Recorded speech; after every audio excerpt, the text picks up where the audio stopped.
ओम शांति।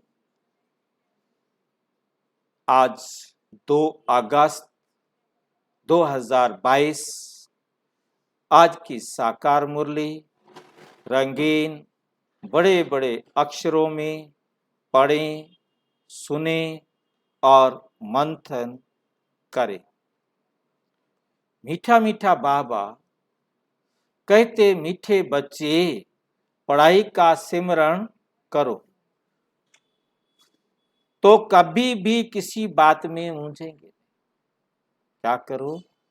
पढ़ाई का सिमरण करते रहो तो कभी किसी बात में मूंझेंगे नहीं। क्या ये बात ठीक है? पढ़ाई का सिमरण करने से हाँ, याद माने भी तो सिमरण ही होता है।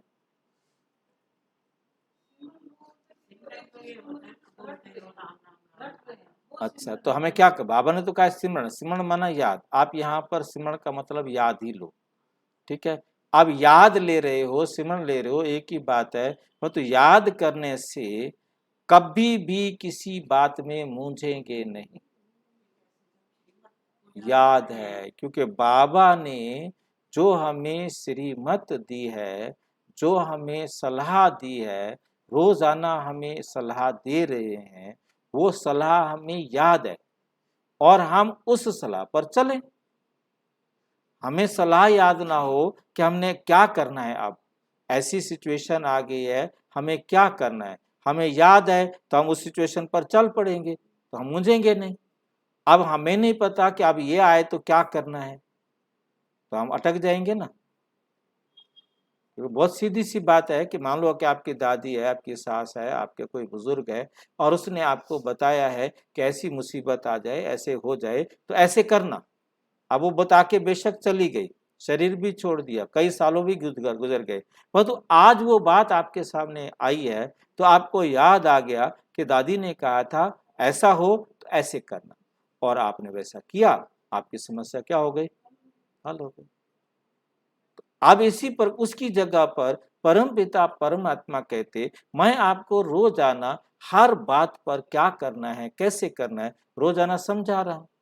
आप रोजाना का होमवर्क करते रहेंगे, हर बात को अपनी बुद्धि में याद करके रखेंगे और समय पर वो आपको याद आ जाएगी, तो आपकी समस्याएं क्या हो गई? हल हो गई। तो आप मूंझेंगे नहीं। इस टाइम क्या करना है? बाबा ने हर बात का समाधान हम सबको बताया हुआ है, तो उसी को याद रखेंगे तो हमारी कभी भी कहीं भी हमें अटकना नहीं पड़ेगा, मूंझना नहीं पड़ेगा कि क्या करें। सदा नशा रहे कि हमें पढ़ाने वाला कौन है? पढ़ाने वाला स्वयं निराकार परम पिता परम आत्मा, जो सारे संसार की आत्माओं का पिता है, जो सारे संसार की आत्माओं का गाइड है। प्रश्न, इन ज्ञान रत्नों का अविनाशी नशा किन बच्चों को रहता है? इन ज्ञान रत्नों का अविनाशी नशा किन बच्चों को रह सकता है? किन को रह सकता है? किन को रह सकता है? जो बाबा के बच्चे तो सारे हैं, जो अपने आप को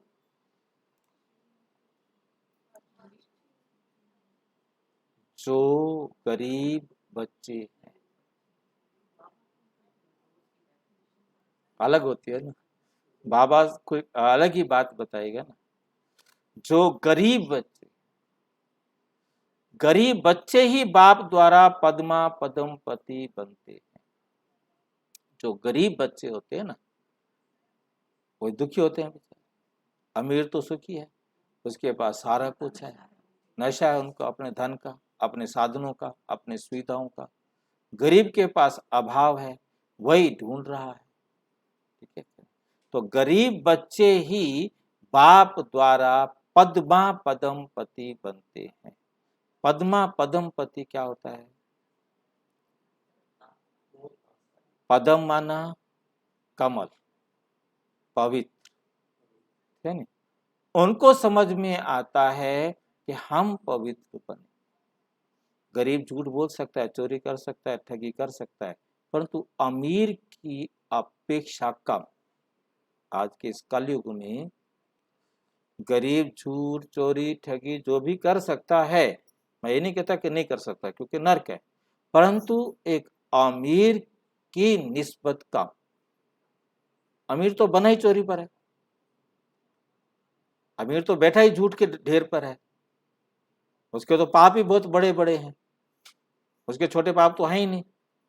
गरीब तो अपनी रोजी रोटी चलाने के लिए, गुजारा करने के लिए झूठ बोलेगा, ठगी करेगा, कुछ करेगा, परंतु गरीब को ये पता है कि मुझे, अब बहुत सच भी बोलते हैं गरीब, अमीर नहीं बोल सकते सच, उनके पास तो सच बोलने का गुंजाइश ही नहीं है, तो गरीब सच भी बोल देता है। और गरीब मतलब छोड़ भी सकता है, उसको पता है आज नहीं है तो कल कमा लूंगा, उसको पता है आज कम खा लिया कोई बात नहीं, कल और कम खा लेंगे, कल और कमा लेंगे, मतलब वो उसको।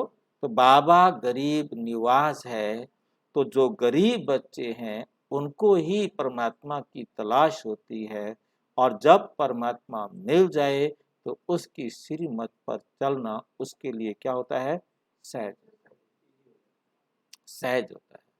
तो पदमा पदमपति बनना माना पवित्र कर्मों की कमाई करना, क्योंकि वहां पैसों का गिनती नहीं है। सत्युग में जाएंगे हमारे पास कोई पैसे नहीं मिल रहे, हमने पद्मा पदम मतलब पवित्र कर्मों का क्या किया, संचय किया। मुद्रा का मतलब ही नहीं है। हाँ। तो पद्मा पदमपति बनना मतलब पवित्र कर्मों के खजाने से संपन्न बनना। वही जल्दी समझेगा कि ठीक है, स्वर्ग में जाना है, बस हमने किसी को दुख नहीं देना, हमने किसी से दुख नहीं लेना, सबको रूहानी सुख देना है, सबसे रूहानी सुख लेना। जिस्मानी सुख की डिमांड ही नहीं करनी, जिस्मानी सुख लेना ही नहीं है, दे भी तो नहीं लेना, ठीक नहीं। मतलब हमने लेना ही रूहानी सुख है, देना भी रूहानी सुख है, और किसी भी प्रकार का किसी भी आत्मा को ना दुख देना है और ना दुख। सिंपल सा तरीका है। सारे मेरे भाई हैं, कोई मेरा नहीं, सारे बाप के बच्चे मेरे भाई हैं, पर तो कोई मेरा नहीं है, सारे परमात्मा के बच्चे, किसी में बुद्धि फंसाना नहीं। ये है तरीका हमें पद्मा पदम पति बनने का। कोई पैसा खर्च करना नहीं, पैसा भी कोई खर्च करना नहीं, बहुत सिंपल है। वे माला में पिरो सकते, जो ऐसे पवित्र कर्म करेंगे वही फिर माला में पिरो सकते हैं, वही फिर वैजंती माला में आएंगे। साहूकारों को तो अपने विनाशी धन का नशा है, बाबा को इस समय करोड़पति बच्चे नहीं चाहिए, पैसे वाले बच्चे नहीं चाहिए। कौन चाहिए, गरीब बच्चों की पाई पाई से ही स्वर्ग की स्थापना होती है, गरीब बच्चों की पाई पाई से ही स्वर्ग की स्थापना होती है, क्योंकि गरीबों को ही साहूकार बनना है।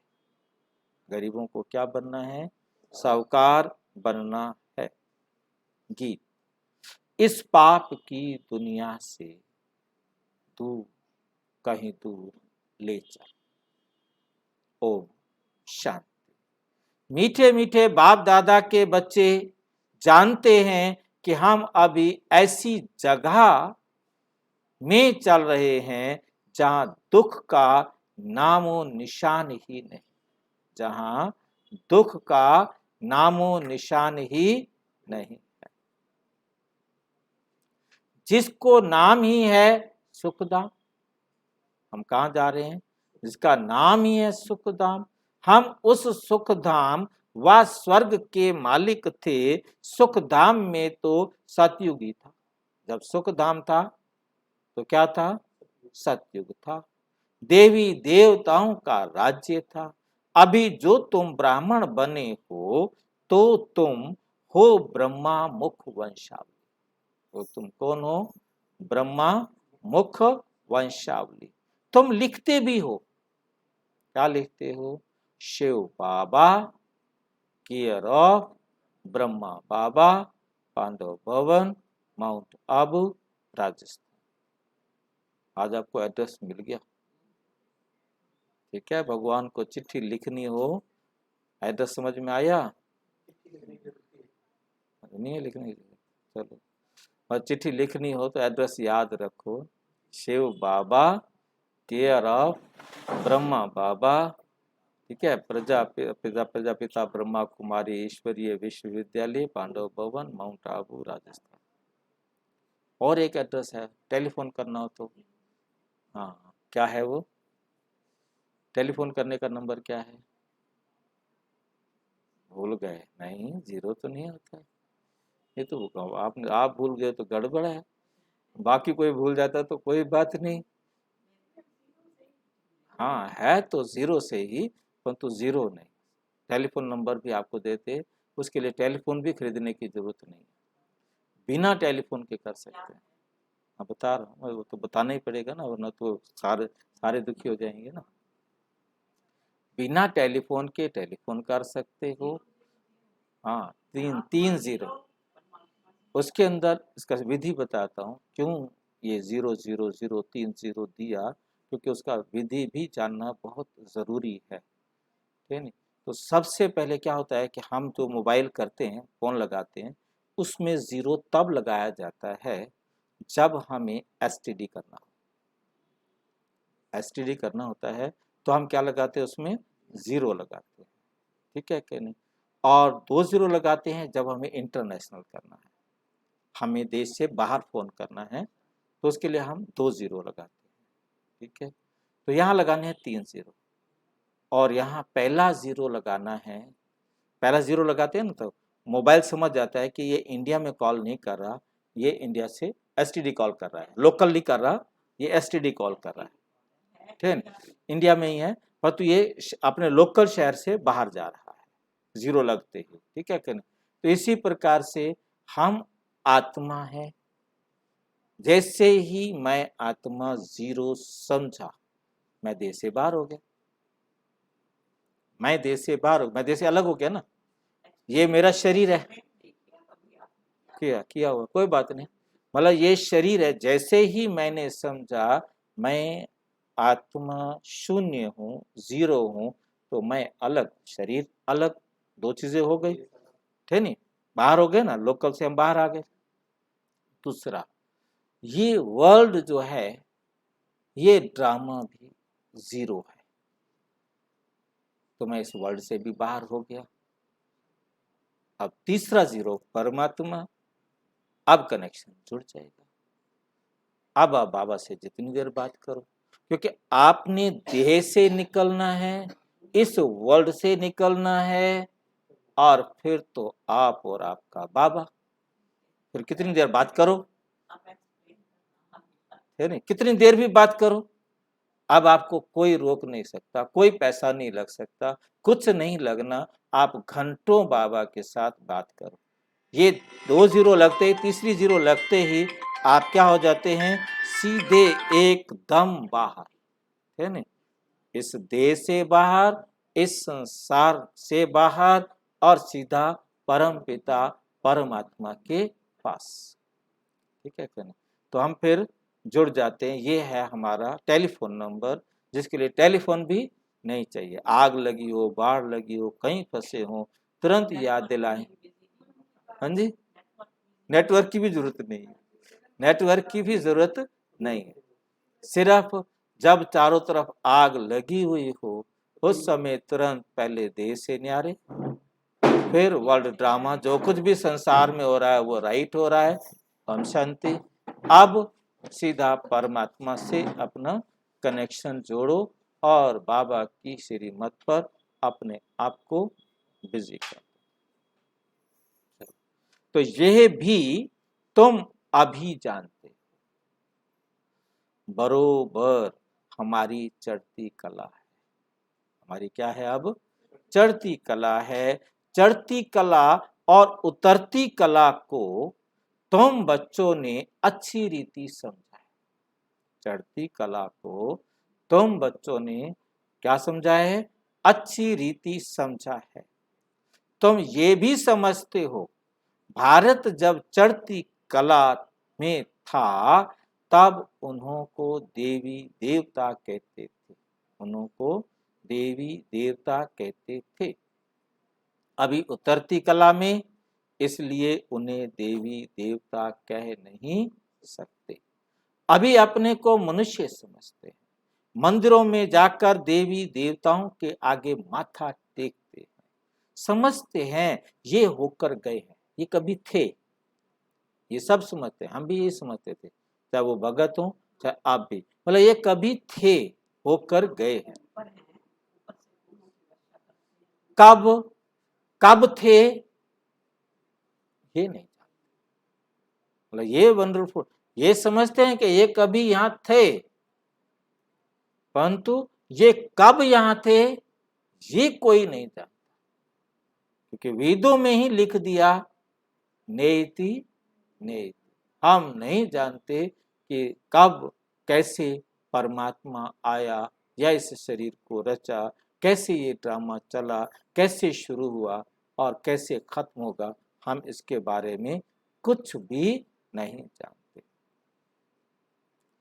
तुम किसको भी समझा सकते हो, क्राइस्ट से 3000 साल पहले भारत स्वर्ग था। भारत स्वर्ग था। और हमारे शास्त्रों में क्या लिखा है? आज से 5000 साल पहले स्वर्ग था। महाभारत हुआ थे नहीं, महाभारत से पहले तो स्वर्ग था ना। महाभारत हुआ तो उससे पहले कौन था? कृष्ण। कृष्ण का मतलब वैकुंठ। जब कृष्ण था तो क्या था? वैकुंठ था। ठीक है क्या नहीं? तो मतलब हमें बहुत अच्छी तरह से समझना है कि कृष्ण माना वैकुंठ, तो दोनों बातें मिलती। तुम बच्चे समझ गए हो कि चक्र को अब फिरना ही, कि 5000 का साल का चक्र है, इस चक्र को तो चलना है, ये तो रुक सकता नहीं, पतित दुनिया को पावन बनना ही है। अभी तुम बच्चों की बुद्धि में है, हम बाप द्वारा मनुष्य से देवता बन रहे हैं। बाप पढ़ाते हैं, ये नशा चढ़ना चाहिए ना, ये नशा चढ़ना चाहिए ना। गाया भी हुआ है भगवानोवाच, मैं तुमको राजयोग सिखलाता हूं, सिर्फ ये भूल कर। क्या किया है? सिर्फ भूल कर दी है। जो बाप के बदले बच्चे का नाम डाल दिया। बाप के बदले किसका नाम डाल दिया? बच्चे का नाम डाल दिया है। इस भूल को भी तुम बच्चे ही समझते हो। बच्चे का नाम मतलब क्या है? इस बच्चे का नाम कृष्ण का नाम। गीता का ज्ञान परमात्मा कहते मैंने दिया, परंतु उन्होंने कृष्ण का नाम डाल दिया कि गीता का ज्ञान कृष्ण ने। इस भूल को भी तुम बच्चे ही समझते हो, वो नहीं समझते। इस भूल को भी तुम बच्चे ही समझते हो और कोई समझते नहीं। अभी तुम बच्चों की बुद्धि में आया है कि हम फिर से अपने शांति धाम से सुख धाम जाने के लिए पावन बन रहे हैं। गाते भी हैं, पतित पावन आओ, पतित पावन आओ। पतित पावन तो गॉड फादर ही ठहरा, कृष्ण को तो कह नहीं सकते। कृष्ण को तो पतित पावन कह नहीं सकते। क्यों नहीं कह सकते?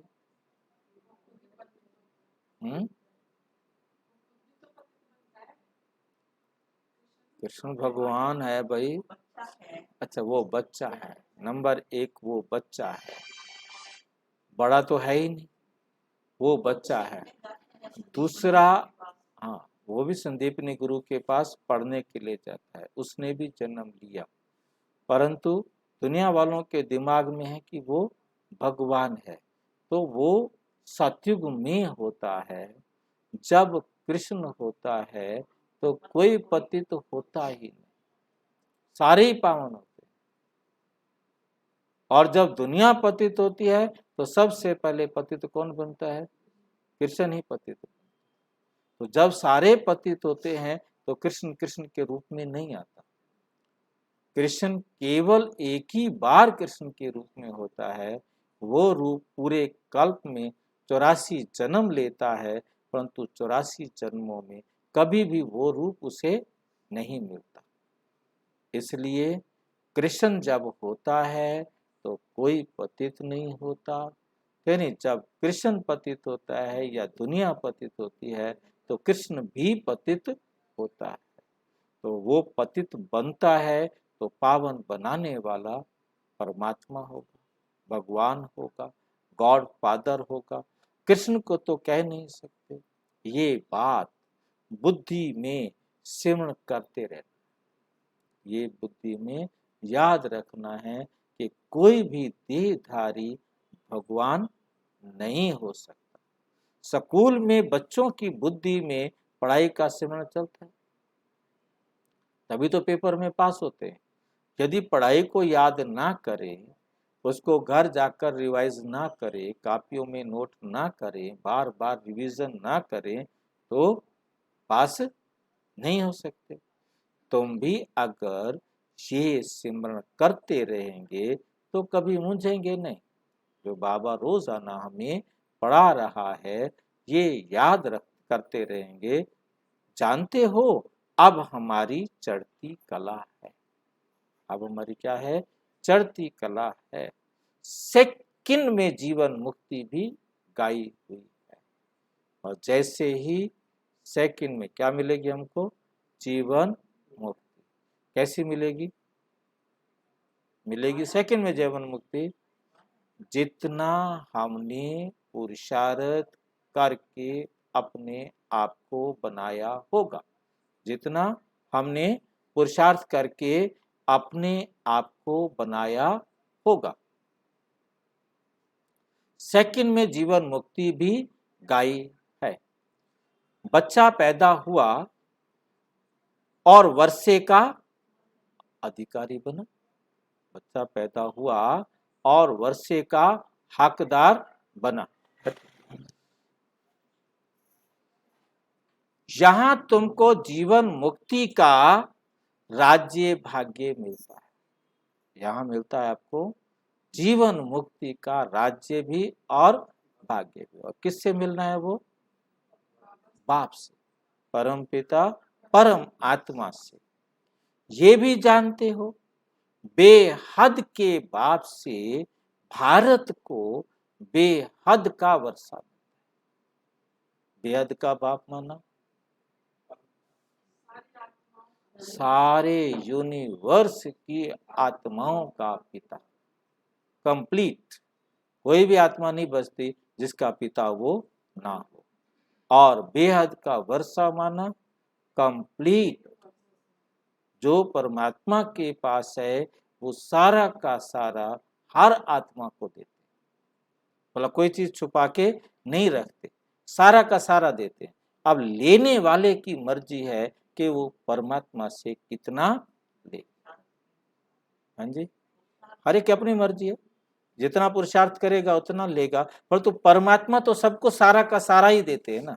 परमात्मा तो नहीं रोकते कि नहीं नहीं इसके पास ये नहीं देना। अब तुम श्रीमत पर चलकर वर्षा पा रहे हो। भक्ति मार्ग में किसी न किसी को याद ही करते रहते हैं। चित्र भी सबके मौजूद हैं। पूजे जाते हैं ना, चित्र बहुत सारे हैं, सब उनकी पूजा कर रहे हैं। ये भी राज बाप ने समझाया। इन बातों में कोटों में कोई, करोड़ों में कोई अच्छी रीति समझे। सारे नहीं समझेंगे, सारे नहीं समझेंगे, करोड़ों में कोई समझेंगे। उनमें से भी कोई प्राप्त करे। अच्छी रीति समझने वाले तो कोइयों में भी कोई। फिर कोई संशय उठाएंगे, कईयों को डाउट बैठेगा, पता नहीं क्या बोलते हैं, भगवान पढ़ाता है कैसे हो सकता है। कोई को संशय ना आए इसलिए पहले संबंध की बात समझानी है कि तुम आत्माओं का पिता है परम आत्मा। शरीर का पिता सबका अलग अलग है, सब आत्माओं का पिता एक है, शरीर के पिता अलग अलग हैं। गीता में भी है ना, अर्जुन को भगवान ने बैठ समझाया। अब घोड़े गाड़ी में बैठ करके राजयोग तो नहीं सिखाया जाएगा ना, युद्ध के मैदान में तो राजयोग नहीं सिखाया जाएगा ना, ये तो नहीं हो सकता। ऐसे थोड़े ही बैठ राजयोग सिखाएंगे। अब ये तो झूठ हो गया। दिखाते हैं, क्या दिखाते हैं? विष्णु की नाभि से कौन निकला? ब्रह्मा। देखा है ना, विष्णु की नाभि से कौन निकलता है? ब्रह्मा। कैसा होता है ब्रह्मा? हाँ जी, हाँ, सारे शास्त्र भी उसने उठाए हुए। कितनी वंडरफुल बात है। सारे शास्त्र भी उसने उठाए हुए हैं, मुकुट भी पहना हुआ है, बूढ़ा है और नाभि से पैदा हो गया। और हमने आंख बंद करके कहानी सुना दी, आंख बंद करके सतवचन कह दिया। कभी समझ में नहीं आया कि ऐसे भी ब्रह्मा निकल सकता है। फिर ब्रह्मा के हाथ में शास्त्र दे दिए, सारा झूठ हो गया ना। ऐसे कोई पैदा ही नहीं हो सकता। पैदा होगा तो बच्चा पैदा होगा, ये तो ना कि एकदम पूरा का पूरा बूढ़ा निकल आएगा। विष्णु की नाभि से ब्रह्मा निकला, फिर ब्रह्मा के हाथ में शास्त्र दे दिए। ब्रह्मा के हाथ में क्या दे दिए? शास्त्र। वास्तव में अब हमें क्या समझ में आया? ब्रह्मा बूढ़ा कहां से आ गया? फिर बूढ़ा ब्रह्मा कहां से आया? दिखाते हैं ना कि कृष्ण के हमें हमेशा बचपन के फोटो मिलते हैं, जवानी के फोटो मिलते हैं, उनके प्रौढ़ अवस्था के फोटो नहीं। लक्ष्मी नारायण के हमेशा प्रौढ़ अवस्था के फोटो मिलते हैं, उनके बचपन और जवानी के नहीं। और ब्रह्मा के हमेशा बूढ़े के फोटो मिलते हैं, उनके बचपन, जवानी और प्रौढ़ अवस्था के फोटो नहीं मिलते, है नहीं। तो वास्तव में कृष्ण बचपन और जवानी में, कृष्ण जब युवा अवस्था में, प्रौढ़ अवस्था में आता है तो राधा और कृष्ण की क्या होती है? शादी होती है। बिल्कुल, युवा अवस्था के जो भी आप समझो, मतलब युवा अवस्था में जब 33 वर्ष का हो गया, जब सतयुग के आदि में आए, राधा और कृष्ण की सबसे पहले क्या होती है? शादी होती है। सगाई का मतलब नहीं है यहाँ, सीधा शादी होती है नहीं। और दुनिया वाले कहते हैं राधा और कृष्ण की शादी नहीं होती है। दुनिया वाले कहते हैं राधा और कृष्ण की शादी नहीं होती है। अब परमात्मा ने आके समझाया, बच्चे, क्योंकि उन्हें अपने नाम की स्मृति ही नहीं रहती, इसलिए राधा का नाम लक्ष्मी और कृष्ण का नाम नारायण रखा जाता है। और किसकी शादी हुई? लक्ष्मी नारायण की। किसकी शादी हुई? लक्ष्मी नारायण की शादी हुई। इसलिए लक्ष्मी नारायण का बचपन नहीं है, शादी राधा और कृष्ण का नाम बदली हुआ ना। इसीलिए आज तक शादी के समय नाम परिवर्तन करने का नियम है। इसलिए आज तक विवाह होने पर दुल्हन को लक्ष्मी के रूप में लाया जाता है। तो नारायण, लक्ष्मी और नारायण के रूप में जब पूजन होता है, जब फेरे होते हैं, उस समय उनको लक्ष्मी नारायण का ही नाम देकर उनको फेरे दिलाए जाते हैं। मतलब ये तभी से चला रहा है। परंतु बात क्या हुई कि भाई इसलिए दुनिया वाले नहीं जानते कि राधा कृष्ण ही लक्ष्मी नारायण है। इसलिए उनके वो बचपन और युवा अवस्था का रूप था, और प्रौढ़ अवस्था होते ही शादी। और जब लक्ष्मी नारायण का बुढ़ापा नहीं है, लक्ष्मी नारायण का बुढ़ापा नहीं है, तो जब वो जन्म लेते लेते एकदम तमो प्रधान पतित हो जाते हैं, तब परमपिता परमात्मा आकर उस वृद्ध तन का आधार लेकर उसके द्वारा सारे शास्त्रों का सार सुनाते हैं। उसका नाम परमात्मा आकर ब्रह्मा रखते हैं, इसलिए ब्रह्मा को हमेशा बूढ़ा दिखाया, है नहीं। तो ब्रह्मा बनता वही है, वही विष्णु वाली आत्मा ब्रह्मा बनती है, और ब्रह्मा फिर परमात्मा से ज्ञान लेकर विष्णु बनता है। ब्रह्मा बनना माना पतित होना, और पतित से पावन बनना माना विष्णु बनना। तो सूक्ष्म वतन में तो हो ना सके, तो यहां ही सार समझाएंगे ना, सूक्ष्म वतन में तो नहीं समझाएंगे ना। ऐसे ऐसे चित्रों पर तुम समझा सकते, आपके पास ये चित्र बाबा कहते होना चाहिए, ये चित्र पर सबको समझा सकते हो कि सच क्या है और झूठ क्या है। प्रदर्शनी में भी ये चित्र काम में आएंगे, इसको प्रदर्शनी में भी लगा सकते हैं, यहाँ लगा हुआ है चित्र, ठीक है क्या नहीं। ये है ब्रह्मा वाला चित्र, है ना, ब्रह्मा कैसे जो है ना आता है।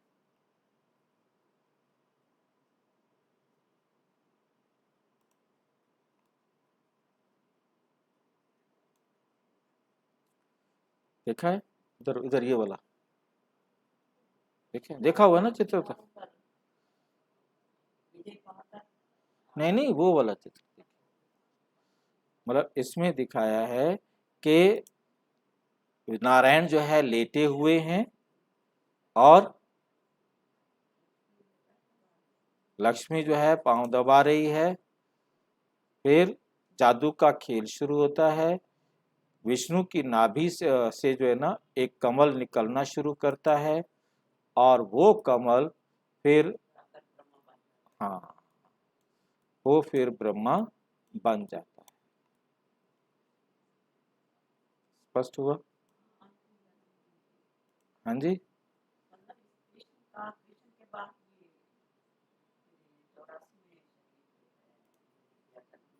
हाँ, कृष्ण के रूप में, मतलब लास्ट जन्म में परमात्मा आकर बनाते, पर तो ये दिखाया है दुनिया वाला भक्ति मार्ग वाला, है नहीं। तो भक्ति मार्ग वाला चित्र बाबा कहते सबको समझाओ, वहां तो है ही ब्रह्मा विष्णु शंकर। सूक्ष्म वतन में तो सिर्फ कौन है, ब्रह्मा विष्णु शंकर, और ब्रह्मा विष्णु शंकर का भी केवल मॉडल आकार, क्योंकि अगले लाइन में स्पष्ट किया, तो शास्त्रों का सार किसको समझावें, तुम जानते हो, ये सब भक्ति मार्ग के कर्म कांड है, भक्ति मार्ग के कर्म कांड। सतयुग त्रेता में ये भक्ति मार्ग तो होता ही नहीं, सतयुग त्रेता में कोई भक्ति मार्ग का कर्मकांड नहीं हो सकता। वहां है ही देवताओं की राजधानी, भक्ति कहां से आ सकती है, ये भक्ति तो बाद में होती है। तुम बच्चे जानते हो, निश्चय बुद्धि ही विजयी होते हैं, बाप में निश्चय रखेंगे तो जरूर बादशाही स्वर्ग के राजा ही मिलेगी। मैं स्वर्ग की स्थापना करने वाला, पतितों को पावन बनाने वाला हूं। शिव को कभी गोरा कभी सांवरा नहीं कहेंगे, क्यों, शिव को कभी गोरा भी नहीं कहेंगे, सांवरा भी नहीं कहेंगे। कृष्ण को कहते हैं श्याम सुंदर, शिव को नहीं, क्योंकि कृष्ण जो है देह में आता है, देह में आने के कारण धीरे धीरे वे सुंदर से श्याम बन जाता है, फिर परमात्मा आकर उसे श्याम से सुंदर बनाते। परमात्मा कभी देह को भोगता नहीं, देह धारण करता नहीं, वो एवर प्योर रहता है, वो काले गोरे से काला या काले से गोरा नहीं बनता। कृष्ण को ही श्याम सुंदर कहते हैं, ये भी बच्चे समझते हैं। शिव तो चक्र में आता ही नहीं। मुझे यहाँ सवेरे भी बात अटकी थी, क्या शिव बाबा इस चक्र में नहीं आते, आते हैं, आते हैं ना, क्योंकि उनका रिकॉर्डिंग 5000 साल का है, एक्यूरेट टाइम पर हम सबको आके पढ़ाते हैं, सबको पावन बना के घर ले जाते हैं, परमात्मा का रूप। हाँ, बस शरीर के जन्म मरण के चक्कर में नहीं आते, परंतु 5000 साल का तो एक्यूरेट टाइम पर चक्र पर चलते, चक्र में आता नहीं है। उनको गोरा व सांवरा दिखा न सके, क्योंकि जन्म मरण के चक्कर में आए तो गोरा काला बनाए। बाप समझाते हैं तुम बच्चों की अब चढ़ती कला है, सांवरे से गोरा बनना है। भारत गोरा था, अब काला क्यों बन गया? काम चिता पर बैठने से। काम विकार से क्या बन गया? काला बन गया। सागर के बच्चों को काम ने जलाए भस्म कर दिया। वो कहते सागर के बच्चे आग में जल मरे, परंतु कौन सी आग में जल मरे उनको समझ में नहीं आया। अब बाबा कहते मैं हूं ज्ञान का सागर, मेरे तुम बच्चे विकारों की आग में जलकर भस्म। अब बाप तुम्हें ज्ञान चिता पर बिठाते हैं, तुम्हारे ऊपर ज्ञान की वर्षा करते हैं, तो विकारों की आग बुझ जाती है। ये भी समझते हो ये एक ही सत्य का संग है, एक ही परमात्मा गॉड इज ट्रुथ सत्य है, उसका संग है परम पिता परमात्मा जो स्वर्ग की स्थापना करने वाला है, उनको अमरनाथ भी कहते हैं। तो जरूर यहाँ बच्चों को बैठ समझाएंगे ना। पहाड़ पर सिर्फ एक पार्वती को बैठकर तो अमर कथा नहीं सुनाएंगे। उन्होंने तो दिखाया कि अमरनाथ में पार्वती को अमर कथा सुनाई। अब समझने वाली बात है, ना तो वहां अब शिव बाबा बैठा है, ना शंकर बैठा है, ना पार्वती बैठी है। अब वहां बनता है खाली एक बर्फ का, और वो भी बना दिया जाता है। बर्फ इकट्ठी करके रात को रख देते हैं, सवेरे तक वो शेप ले लेता है। अब उस वहां जाने से आज तक कोई अमर हुआ हो तो बताओ, एक भी अमर हुआ हो तो बताओ। अमरनाथ जाने से हाँ मर गए। मतलब कहने वाला मेन बात समझने वाले कितनी भेड़ चाल चलते हैं। तो बाबा कहते हैं कि एक पार्वती को थोड़ा कथा सुनाएंगे, तो किसको सुनाएंगे फिर?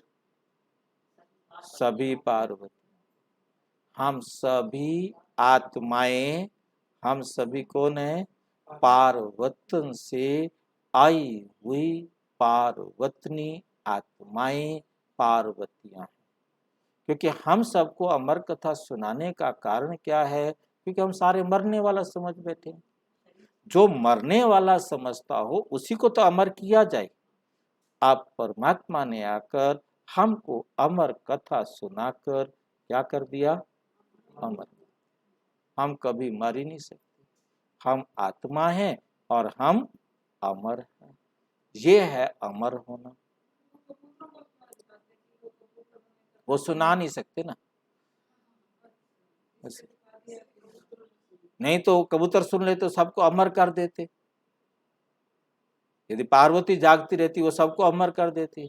अब आप में से भी जो सोया रहेगा वो किसी को जाग के थोड़ा अमर करेगा। ऐसा है, भक्ति मार्ग के बहुत गपोड़े हैं।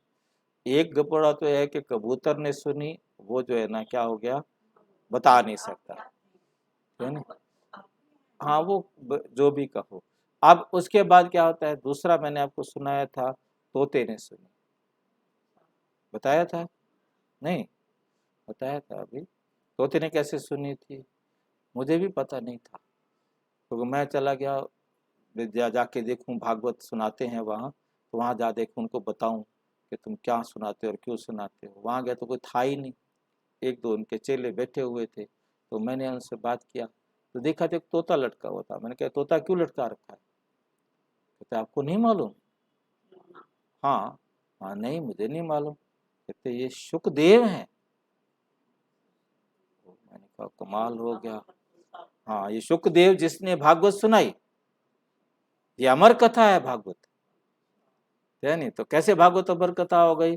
बोले कि परम शिव ने जो है क्या बोलते हैं, जिस समय पार्वती को कथा सुनानी थी, बाबा कहते सुखदेव, दुनिया वाले शुकदेव कहते हैं। अब उनकी बात बता रहा हूँ, पहले भक्ति की बात समझ में आएगी तब हम सच को समझ सकेंगे ना। तो अब उसके बाद क्या है कि तोता बोले क्या हुआ कि शिव ने जब पार्वती को अमर कथा सुनानी शुरू करनी थी, उससे पहले उन्होंने सारे संसार को, जितने भी चैतन्य आत्माएं हैं, पशु पक्षी जीव सबको जो है ना उसने अपने मंत्र से क्या कर दिया कि ये कुछ भी सुन ना सके। हाँ, कबूतर वाली कहानी अलग है, ये कहानी अलग है। अच्छा, उसके बाद ना सुन सके। अब क्या हुआ कि जिस समय उसने ये कहा उस समय वहां तोते का एक अंडा था। अंडा तो चेतन में नहीं आता, और जैसे ही वो पूरा हो गया समय, उसने अपना जो काम करना था कर दिया, और वो अंडे से तोता निकल आया। अब जो सारी कथा शिव ने पार्वती को सुनाई, पार्वती ने तो नहीं सुनी, वो तो उस तोते ने सारी सुन ली। वो तोता फिर भागा, उसके पीछे लंबी चौड़ी कहानी बता दी, और लास्ट में वो आकर शुकदेव बना। शुकदेव बना, उसने ये भागवत लिखी। ये है वो अमर कथा जो दुनिया में कहीं भी नहीं मिलती। ये है अमर कथा। तो वास्तव में गपोड़े सुनाने में तो हम सारे हाँ, किसको सुनाई थी भागवत? किसको सुनाई थी? परीक्षित को। क्यों सुनाई थी? उसको भी मौत का भय था कि 7वें दिन मैं मर जाऊंगा, 7वें दिन मैं मर जाऊंगा, इसलिए उसको भागवत सुनाई। परंतु वही सांप आया, उसको डसा, और वो मृत्यु को प्राप्त हुआ, फिर भी अमर नहीं हुआ। फिर वो अमर कथा कैसे? कौन पूछे उनसे? शुकदेव ने। शुकदेव ने परीक्षित को कथा सुना। अब ये कहानियां हैं जैसे मर्जी घुमा दो, और मूर्ख किसको बनाना हो बना दो। मतलब मैं बता रहा हूँ, मतलब समझाने का मतलब, समझने का मतलब है। हाँ, देख पूछेंगे, वो तो आएगा तो पूछेंगे ना, तो हमें देना है, लेकिन क्योंकि हमें फिर समझाना है। उनको तो सारी पतित दुनिया को पावन बनाना है। एक की तो बात नहीं ना, भगवान ने तो सबको पावन बनाना है, एक को तो नहीं बनाना है। तुम जानते हो हम ही पावन दुनिया के मालिक थे। आपको जल्दी है क्या? जल्दी तो नहीं है ना आपको? आपको जल्दी तो नहीं है ना? इनसे बात कर लो, उनसे उनसे बात कर लो। झाड़ के ऊपर भी समझाया है कि पिछाड़ी में भी छोटी छोटी टालियां निकलती हैं, छोटी छोटी टालियां निकलती हैं। ये सब हैं छोटे छोटे मठ पंथ। पहले पहले बहुत खूबसूरत पत्ते निकलते हैं। जब झाड़ की जड़ जड़ी भूत अवस्था होती है तो फिर नए पत्ते भी नहीं निकलेंगे, नए पत्ते भी नहीं निकलेंगे, और ना फल निकलेंगे। तो हर एक बात बाप बच्चों को अच्छी रीति समझाते रहते हैं। लड़ाई भी तुम्हारी किसके साथ है? माया, माया के साथ है। इतना ऊंच पद है तो जरूर कुछ मेहनत करेंगे ना। पढ़ना भी है, पवित्र भी बनना है। आधा कल्प रावण राज्य चला है, और अब राम राज्य होना है। अब राम राज्य होना है। कहते भी हैं राम राज्य हो, परंतु ये पता नहीं कि कब और कैसे होगा। शास्त्रों में तो ये बातें हैं नहीं। दिखाते हैं पांडव पहाड़ों पर गल मरे। अच्छा, फिर क्या हुआ? परले तो होती नहीं, परले तो होती नहीं। वो कहते परले हो जाती है। अधिका क्या देखो ना, कितनी कमाल का, पहाड़ों को क्या, पहाड़ों पर पांडवों को क्या दिखाया? गल मरे। पहाड़ों पर क्यों चढ़ते जाते गल मरे? क्योंकि चढ़ती कला सुधरते जा रहे थे, सुधरते जा रहे थे। अंत में भी उन्होंने भी शरीर छोड़ा। मतलब पांडव भी तो शरीर छोड़ेंगे ना। तो हमने भी अपने आप को चढ़ती कला में ऊंची चोटी पर पहुंचाकर अपने शरीर को छोड़ा। अब कोई कितना पुरुषार्थ करते करते शरीर छोड़ता है, ये उस पांडव की अपनी बात है। नहीं तो कहीं भी मार सकते थे पांडवों को। मरना तो उनको भी था, कौरव भी मरे, यादव भी मरे, तो पांडव भी मरे, तीनों ही मरे। एक तरफ दिखाते हैं कि बाप राजयोग सिखलाते हैं, कहते हैं तुम भविष्य में राजाओं का राजा बनेंगे, और फिर दिखलाते हैं पांडव खत्म हो गए। पांडव खत्म हो गए। ये कैसे हो सकता है? नई दुनिया की स्थापना कैसे होगी? जरूर ब्राह्मण चाहिए। जरूर कौन चाहिए? ब्राह्मण चाहिए। तुम जानते हो हम नई दुनिया में जाने का पुरुषार्थ कर रहे हैं। हम नई दुनिया में जाने का पुरुषार्थ कर रहे हैं। यहाँ ज्ञान सागर के पास रिफ्रेश होने आते हैं। यहाँ हम ज्ञान सागर के पास रिफ्रेश होने आते हैं। वहाँ ज्ञान गंगाओं द्वारा सुनते हैं। मधुबन में क्या है? शिव बाबा ज्ञान का सागर, और सेंटरों पर कौन है? ज्ञान गंगाएं। वहां ज्ञान गंगाओं द्वारा सुनते हो। अमरनाथ पर एक तालाब दिखाते हैं। अमरनाथ से थोड़ा सा आगे ले जाकर के एक उन्होंने तालाब ढूंढा है जिसे मानसरोवर कहते हैं। उसमें स्नान करने से परिजादा बन जाते हैं। क्या बन जाते हैं? परिजादा बन जाते हैं। वास्तव में ये है ज्ञान मान सरोवर। वो तो दिखाते हैं कि वहां भी जाते हैं, दुनिया स्नान करने के लिए जाते हैं, बहुत बर्फ जैसा ठंडा पानी और बर्फ ही बर्फ है। समझते हैं कि हम परियां बन जाएंगे, परंतु वहां पर भी कोई परी आज तक नहीं बना। बाबा कहते ये है ज्ञान मान सरोवर। ज्ञान सागर बाप बैठ ज्ञान स्नान कराते हैं। ज्ञान स्नान कराते हैं, जिसमें तुम बहिष्ठ की परियां बन जाते हो। जिसमें तुम क्या बनते हो? बहिष्ठ की परियां बन जाते हो। परियां नाम सुन ऐसे पंख वाले मनुष्य बिना बना दिए। ऐसे पंख वाले मनुष्य दुनिया वालों ने बना दिए। बाकी कोई पंख वाला मनुष्य होता नहीं। तो कौन से पंख लगते हैं हमें? हाँ जी, उमंग और उत्साह के पंख लगते हैं। उसके लगाने की विधि क्या है? ज्ञान और योग। ज्ञान और योग को हम अपने जीवन में लाएंगे तो हमें उमंग उत्साह के पंख लगेंगे, जिससे उड़कर हम चढ़ती कला में परम धाम पहुंचेंगे। वास्तव में पंख आदि की बात नहीं है। आत्मा के उड़ने के पंख अब टूटे। किसके पंख टूटे हैं? आत्मा के। शरीर के कोई पंख नहीं होते, नहीं टूटे हैं। शास्त्रों में तो क्या क्या बातें लिख दी हैं। ये भी बहुत शास्त्र पढ़ा हुआ है। इनको भी बाप कहते हैं तुम अपने जन्मों को नहीं जानते हो। मैं तुम्हारे बहुत जन्मों के अंत के जन्म में प्रवेश करता हूं। कृष्ण तो है ही सतयुग का पहला जन्म। कृष्ण तो सतयुग का पहला जन्म। बाबा भी कहते कृष्ण से पहले कोई पवित्र जन्म नहीं ले सकता।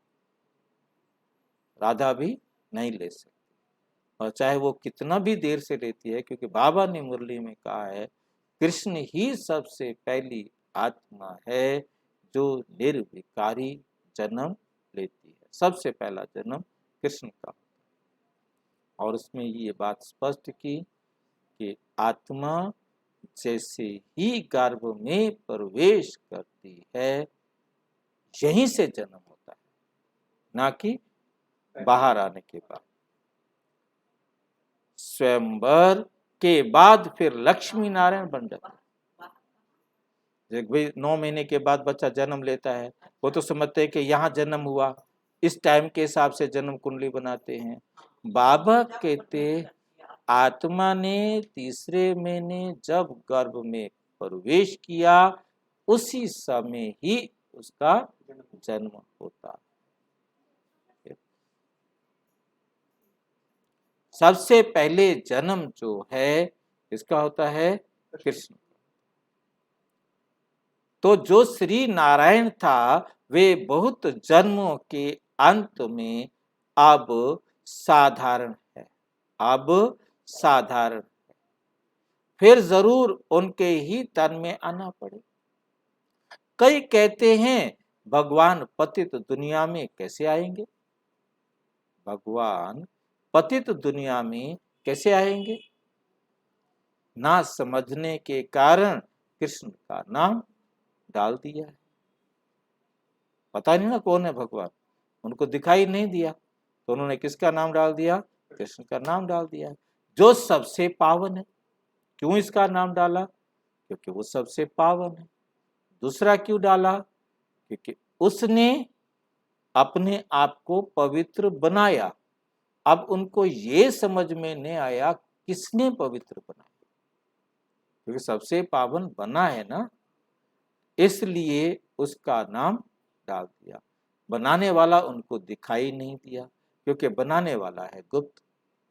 ब्रह्मा सो विष्णु लिखा, एक सेकंड में बना, परंतु किसने बनाया, कब बनाया, वो परमात्मा उनको इन आंखों से दिखाई नहीं दिया। क्योंकि व्यास ने भी अपने उसमें ये लाइन बड़ी वंडरफुल लिखी हुई है कि इन दो आंखों से नहीं, मैंने ज्ञान के तीसरे नेत्र से सृष्टि के आदि मध्य अंत को देखा। देखा, व्यास लिखता है इस बात को, है नहीं? और जो किंवदंतियां, जो कथाएं ऑलरेडी समाज में प्रचलित हैं, उन सबको एकत्रित करके मैं ये काव्य लिख रहा हूं, जो आगे चलकर पंचम वेद के नाम से प्रसिद्ध होगा। इसका मतलब है कि उसके इसको लिखने से पहले चारों वेद लिखे जा चुके। वो खुद डिक्लेयर कर रहा है कि ये पांचवा वेद होगा, और उसने स्वयं उसका नाम जय दिया।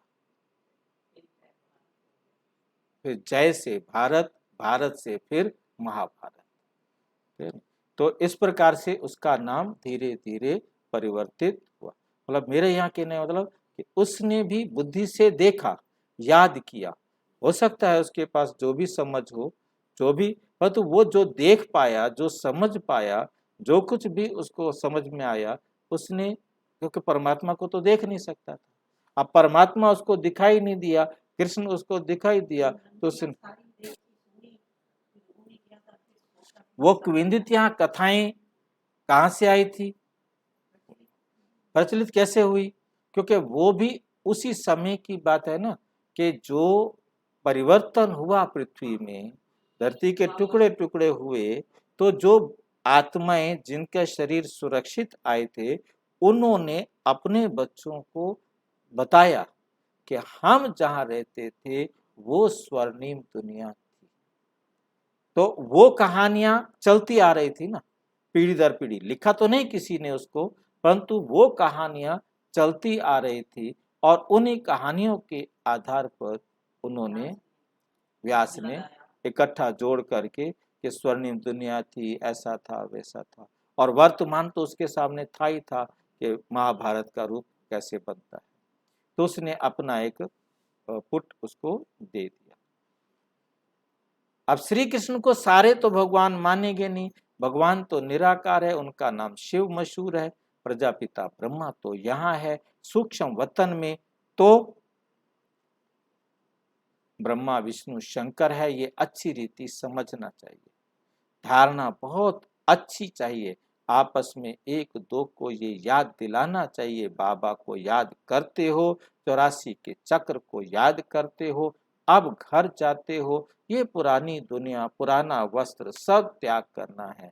अभी हम नई दुनिया के लिए तैयार हो रहे हैं।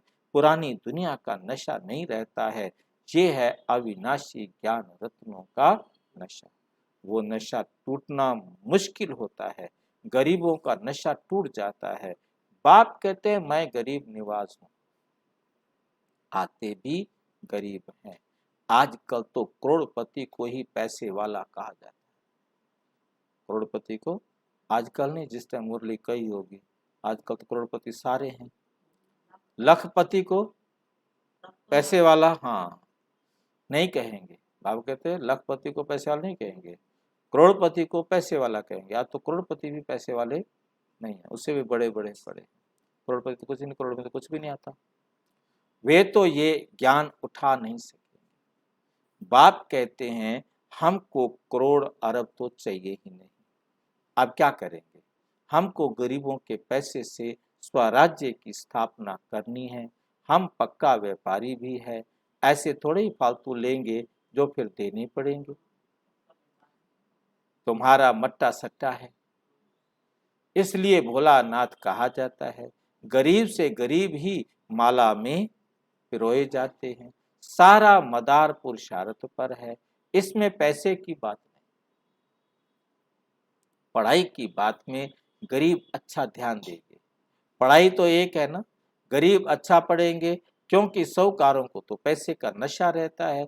तुम बच्चे जानते हो हम स्वर्ग के मालिक थे, अब कंगाल हैं, अब बाप आया है, 84 का चक्र जरूर लगाना है, पुनर्जन्म भी सिद्ध करेंगे। तुम सिक्की लद्दे बच्चे हो, 84 के चक्र में आते हो, ये भी तुम जानते हो, और कोई को पता नहीं, और कोई को पता नहीं। तुम जानते हो चक्र पूरा होता है, अब घर वापस जाना है, पढ़ाई को दोहराना है, चित्र रखा होगा तो देखकर चक्र याद आएगा, चित्र रखा होगा देखकर चक्र याद आएगा। गीत भी कोई कोई बहुत अच्छे हैं, सुनने से नशा चढ़ता है।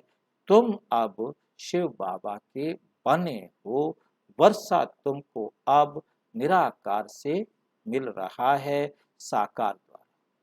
निराकार कैसे दे, जब तक साकार में ना आए, निराकार बाबा वर्षा नहीं दे सकता जब तक साकार में ना आए। तो कहते हैं मैं इनके बहुत जन्मों के अंत में प्रवेश करता, मैं इनके बहुत जन्मों के अंत में क्या करता हूँ, प्रवेश करता हूँ। प्रजापिता भी यहाँ चाहिए ना, ब्रह्मा का नाम मशहूर है, ब्रह्मा मुख वंशावली भी गाया जाता है, बच्चों को बाजोली भी समझाई है। हम अभी ब्राह्मण हैं, फिर देवता बनेंगे, चोटी देखने में आती है, ऊपर में है शिव बाबा स्टार। कितना सूक्ष्म है, इतना बड़ा लिंग नहीं, इतना बड़ा लिंग नहीं है, ये तो पूजा के लिए बनाया है। रुद्र यज्ञ रचते हैं तो एक बड़ा शिवलिंग बना लेते हैं, छोटे छोटे शालिग्राम बनाते हैं, साहूकार लोग बहुत बनाते हैं।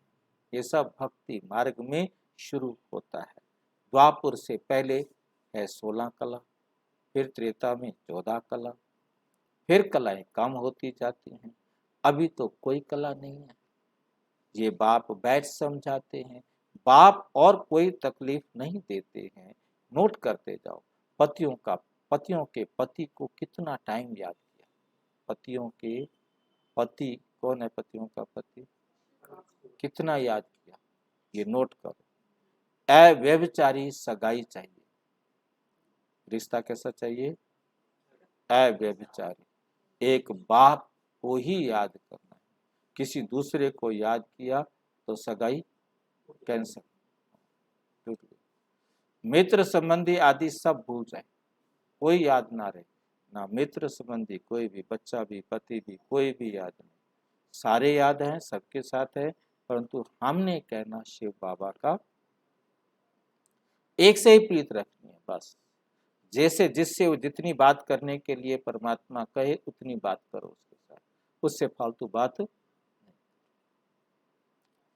इस विशेष सागर से खीर सागर में जाना है, क्योंकि ये विकारी जहर का सागर है, और हमें कहा जाना है खीर सागर में। आत्माओं को बैठक तो ब्रह्म तत्व में, आत्माएं तो परम धाम में रहती हैं, ब्रह्मलोक में रहती हैं। खीर सागर में विष्णु को दिखाते हैं, विष्णु और ब्रह्मा, ब्रह्मा द्वारा तुमको समझाते। हाँ, खीर सागर नहीं देखा तो उठ के देखो, ये है खीर सागर। नहीं नहीं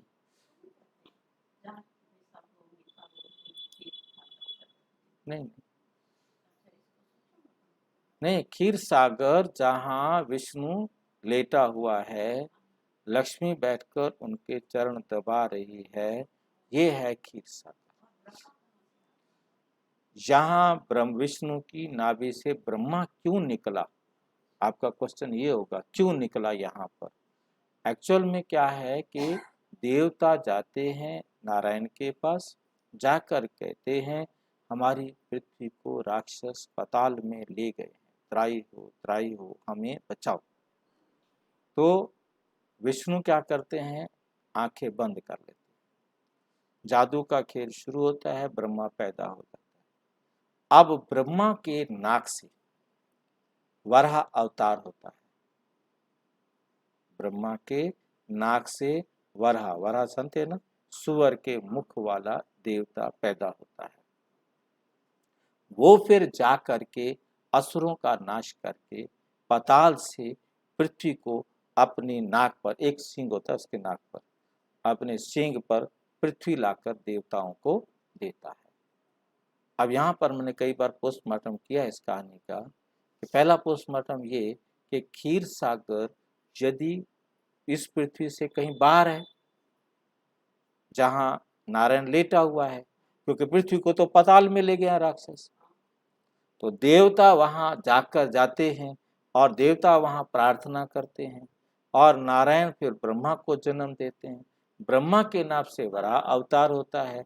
अब वराह आकर के असुरों का विनाश करके पृथ्वी ला करके नाक पर ले आया। अब फिल्म में दिखाना तो आसान है, समुद्र में से निकलता हुआ दिखा दिया, समुद्र में लड़ता हुआ भी दिखा दिया।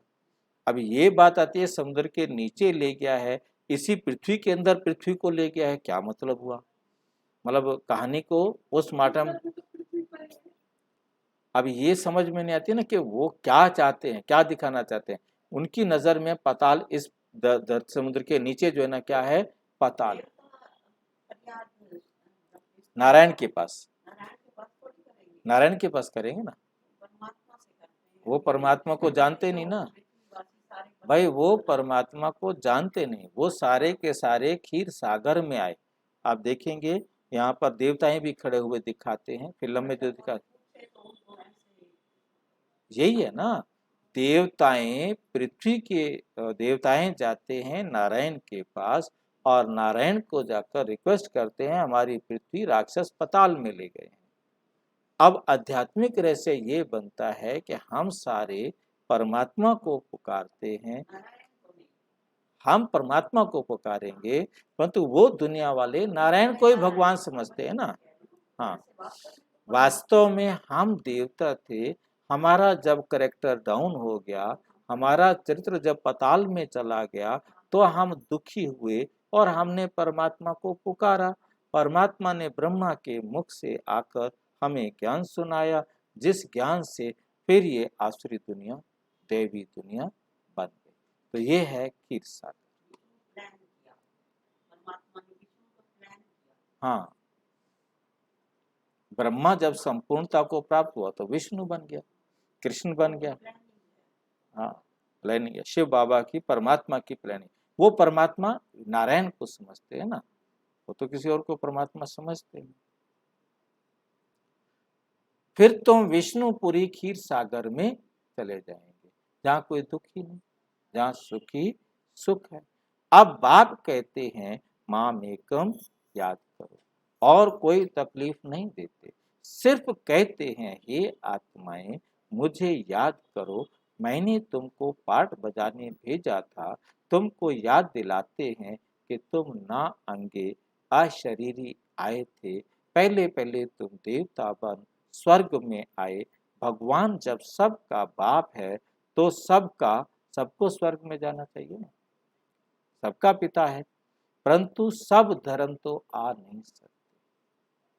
84 जन्म देवताओं ने ही लिए हैं, उन्हों को ही आना है, ये सब बातें तुम्हारे सिवाय कोई जान ना सके। अच्छी बुद्धि वाले ही धारणा करेंगे, थोड़ा समय है, सिर्फ अपने आत्मा, सिर्फ अपने आप को आत्मा समझो। हम एक शरीर छोड़ दूसरा लेते हैं, 84 जन्म पूरे हुए, अब ये अंतिम जन्म है, अब ये अंतिम जन्म है। आत्मा सच्चा सोना बन जाएगी, सतयुग में सच्चा जेवर थे, अब सब झूठे हैं। और फिर तुम ज्ञान चिता पर बैठे हो, गोरा बनते हो, श्वासों श्वास याद करेंगे तो वे अवस्था अंत में होगी। अच्छा, मीठे मीठे सिक्की लदे बच्चों प्रति माता पिता बाप दादा का याद प्यार और गुड मॉर्निंग। रूहानी बाप की रूहानी बच्चों को नमस्ते। हम रूहानी बच्चों की रूहानी बाप दादा को नमस्ते नमस्ते नमस्ते।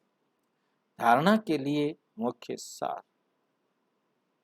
नंबर 1, क्षीर सागर में जाने के लिए एक बाप से ही सच्ची प्रीत रखनी है, एक की ही अव्यभिचारी याद में रहना है। एक की ही अव्यभिचारी याद में रहना है और सबको एक बाप की याद दिलानी है।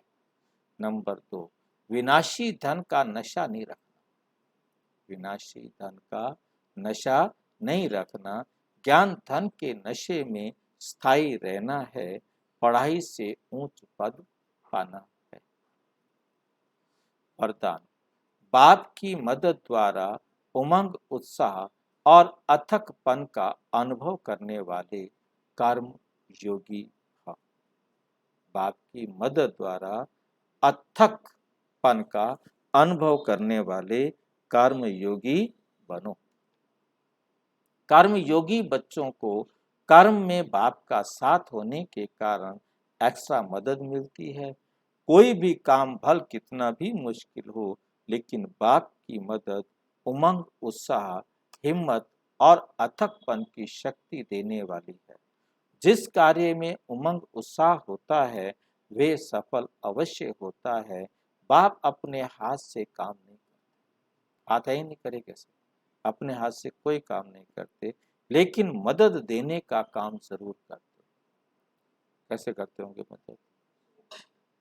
सिर्फ वो रास्ता दिखाते हैं, रास्ता दिखा दिया, याद रखेंगे तो उस रास्ते को हम प्रयोग कर सकेंगे। रास्ता हमें याद नहीं है, धक्के खाएंगे, कोई इलाज नहीं। फार्मूला तो बताया था, बच्चों ने फार्मूला याद ही नहीं किया, तो टाइम आया उसको यूज करना था तो फिर मूझ जाएंगे, क्या करें। ऐसी कर्म योगी स्थिति है। कर्म कैसे करना है? बाबा की श्रीमत पर। तो ऐसी कर्म योगी स्थिति है आप और बाप, बस और किसी का बात ही नहीं है। तो जब ऐसे बाबा की याद में आप कर्म करेंगे तो कभी भी थकावट फील। तो थकावट कब होती है, बोरियत कब होती है? जब कोई काम नहीं हो रहा, होता चला जाए तो मजा आता जाता है। कोई भी चीज है, आप कोई भी काम कर रहे हो घर के अंदर। स्लोगन, मेरे में ही आकर्षण होती है। इस लाइन में क्या समझे हम? मेरे में ही आकर्षण होती है। पहले इस लाइन को बताओ। उसमें फंसेगी। जिसको हमने मेरा कहा वो खींचेगा, वो बुद्धि को फंसाएगा उसमें। कोई भी, मेरा वस्तु, मेरा पति हो, वही है ना, मेरे में ही आकर्षण होती है। और जिसको हम मेरा कहते हैं उसी में ही आकर्षण होता है। अब किसी का रुमाल टूट जाए, गिर जाए, कुछ भी हो जाए, हमें क्या बोला, मेरा रुमाल गिर गया, वो जो है ना याद रहेगा, वो भूलेगा नहीं। किसी के रुमाल कितने भी गुम हुए हों, वो तो मेरा है ना, मेरा बेटा, मेरा घर, मेरी चीज, कोई भी छोटी से छोटी चीज वो अपनी तरफ खींचती है, और वो परम धाम जाने से ऑब्स्टेकल है, रुकावट है। इसलिए क्या करो, मेरे को तेरे में परिवर्तन।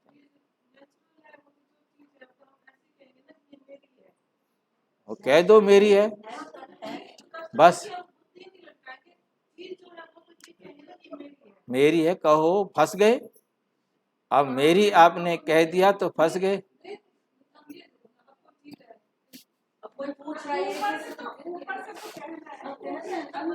परंतु मैंने बताया था ना कि एक बहन को ही मैंने अभी तक देखा है जो मेरी नहीं बोलती।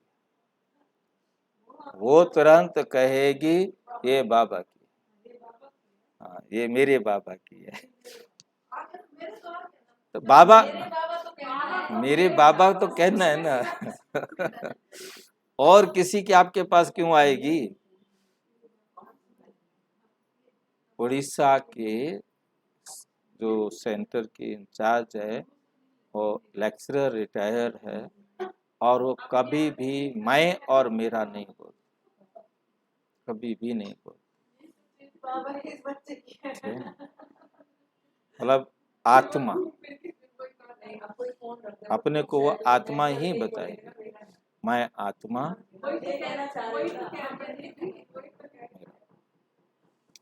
मतलब कितनी बड़ी बैठक हो, कितनी बड़ी कुछ हो, मतलब उसको एक आदत बनी हुई है कि उसने अपने आप को मैं आत्मा ही कहना है। मेहनत किया। हिंदी थोड़ा धीरे धीरे बोलती है, बाकी उड़ीसा की है तो उड़िया भाषा जो उनकी है वो। और विस्तार से जानने के लिए प्रजापिता ब्रह्मा कुमारी ईश्वरीय विश्वविद्यालय के किसी भी सेवा केंद्र पर संपर्क करें, और यदि कोई प्रश्न हो तो 9213106986 पर केवल टेलीग्राम करें, 9650692270 पर केवल व्हाट्सएप करें, फोन नहीं। ओम शांति।